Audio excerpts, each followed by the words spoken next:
And don't forget, consider this a drawing or something. We Ishgabatas are a weird species. The humans simply kept the temporary name of our planet, which they named after a city on their planet, because according to them, our name comes out as a bunch of gibberish and nasty sounds. But they are even weirder than us. When we first found other life in space, we got quite scared. Every single alien species looked like someone threw it into a meat grinder. And whenever they see us, they would go horribly insane, and nasty things would follow. This went on a long time. We detect life, we are happy we aren't alone, introduce ourselves, and the planet is irreparably ruined.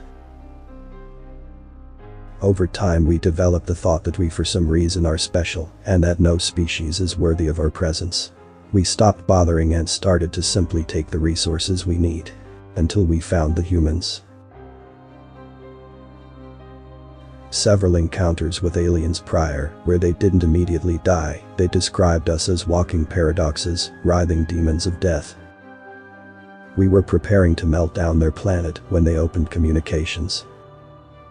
Big mistake we thought, but the screen showed, like every time, some mangled creature that spoke unintelligible garbage. But it did remain calm as much as we could see. The first species that could handle our form. This was a massive shake-up of our society. We had grown as a species extremely narcissistic and haughty. We soon began to uplift these humans, but they had troubles with our technology and us as people. We both described each other as confusing. Humans couldn't learn to use our technology.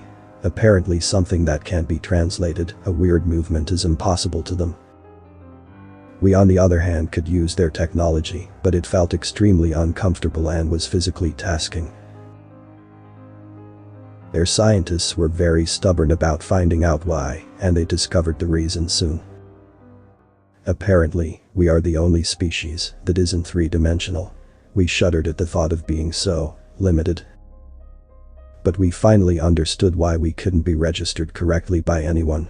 Their perception would simply be overloaded, and the brain would self-destruct. Humans don't have this, their way of thinking is extremely weird, and we are just confusing to them.